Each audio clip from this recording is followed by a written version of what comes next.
Man, I used to love going down the slide as a kid, man. You hit the top, you sit down, and whee, right back to the bottom. Then you climb up and do it all over again, man. Just sliding and sliding. Good times, good memories. Well, apparently Lil Durk took to the same concept, but he added his own little twist. Instead of reliving childhood fun, he allegedly paid a whole bunch of broke project-dwelling idiots to go slide and slide and slide for him. Go slide for my brother D-Thing.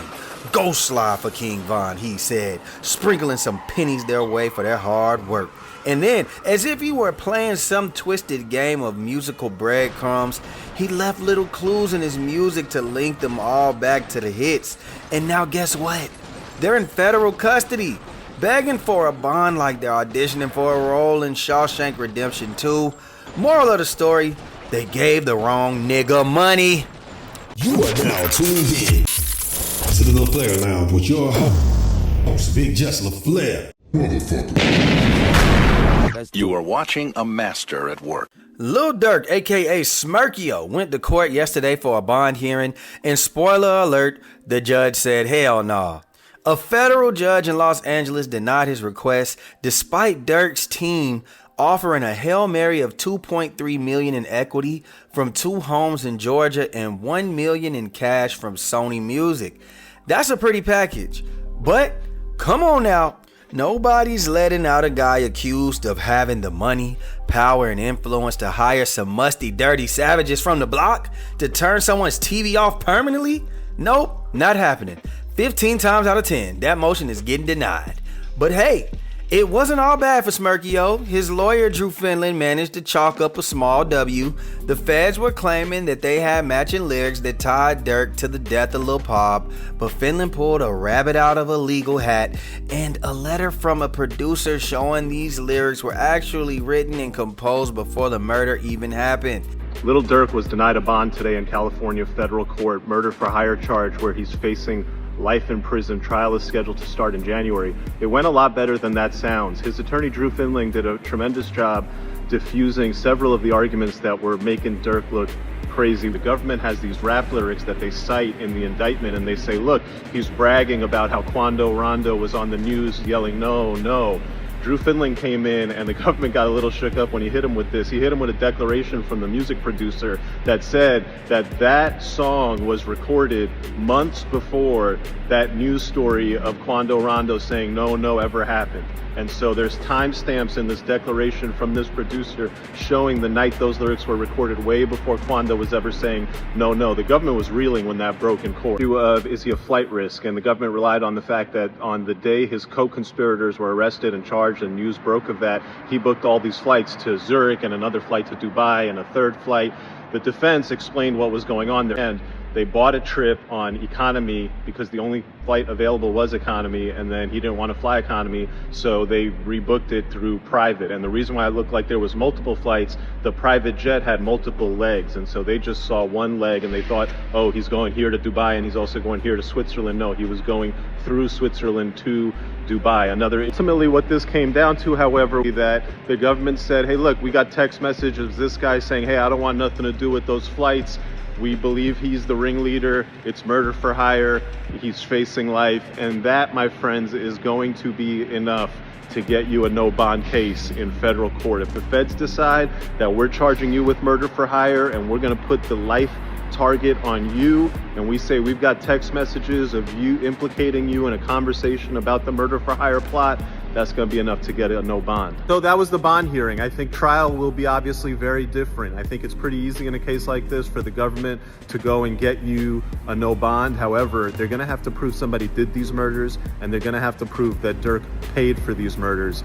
That's going to take mountains of evidence, something we saw none of today. Truly, there was no evidence presented today other than this one text message where Durk is saying, I want nothing to do with that. And so the context around this case, where the government first has to prove that someone committed a murder, and then they have to prove that that someone was paid for by Durk, that is going to be very different from a bond hearing.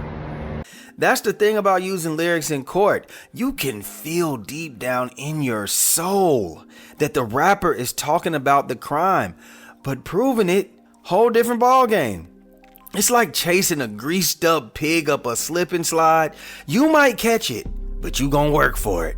Just when you thought that it couldn't get messier, the Fed said, hold my beer. They dropped a new bombshell, unsealing files that linked Lil Durk to another murder. This time, the 2022 killing of Stefan Mack. Apparently, Mack was killed as revenge for the death of Durk's brother D-Thang. While Durk hasn't been officially charged, prosecutors slid his name into the recent unsealed paperwork just in time to spice up his bond hearing. Chicago rapper Lil Durk could be linked to a second murder-for-hire plot, this time in Chicago. These are images of the gunman who shot and killed Stefan Mack in 2022. Prosecutors say Mack was outside the Youth Peace Center of Roseland when he was gunned down. The FBI linked the two men charged with Mack's murder to Durk using texts and confidential informants. The feds believe this murder was revenge for the death of Lil Durk's brother. To be clear, Lil Durk has not been charged in Mack's murder. You know Durk's stomach was doing cartwheels when he heard that. His bowels probably felt like a blender on the highest setting right now. This man is stacking murder for hire allegations like a 3-year-old stacks Legos. Psst, India, if you're listening, go hit the secret stash, cause Smurkio's lawyer is about to bleed him dry in a Popeye's biscuit with no drink. Oh, but it gets worse. The D-Thang murder paperwork revealed that there's a snitch in the mix, and not just any snitch, a FBI informant who's been working undercover for 5 years. Let me read this paperwork for you, shall I? CHS-1 is an FBI confidential human source with extensive knowledge of gang activity on the south side of Chicago. CHS-1 has worked with the FBI for over 5 years and has been paid approximately $12,000. CHS-1 has provided accurate and reliable information on numerous violent acts conducted by gang members on the south side of Chicago that has been verified by law enforcement and has been used to prosecute individuals in the Northern District of Illinois. So basically, the informant has been working for the feds for the love of the game. This man loves snitching so much that he's doing it for a price of years worth of backwoods and an eighth of za.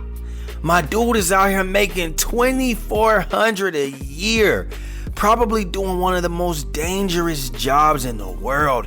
Know your worth, king? Boy, if you don't take that passion project somewhere else. Now, we don't know if this informant's info will hold up in court. The feds might have more evidence they're sitting on, or this could be another one of those close but not enough to convict situations. For the Lil Pop case, all they seem to have is a text message telling someone not to use a debit card and some highly public lyrics. That's shaky at best, but enough to deny the bond, not necessarily enough for the conviction. And that's where things stand for Smurkio. On one hand, he's out here playing Russian roulette with the federal prosecutors. On the other, the feds are grasping at whatever breadcrumbs they can find, hoping to turn rap lyrics into a smoking gun. You see, we still don't know what else they may have, so I'll just leave it at that. You see, Lil Durk's situation is like a Greek tragedy set in an 808 beat. It's a cautionary tale of what happens when street life and fame mix like oil and water. For every song he's dropped about making it out, there's a breadcrumb trail leading him right back to the block. Whether he beats these charges or not, the lesson is clear. No matter how high you climb, the slide back down is faster than you think. AKA, we don't care how far you make it out, you're always just gonna be a nigga to us.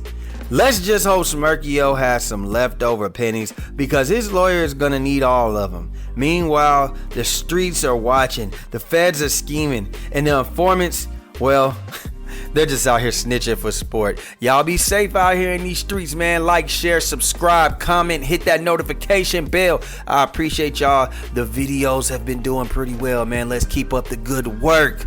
We out, baby. Boo!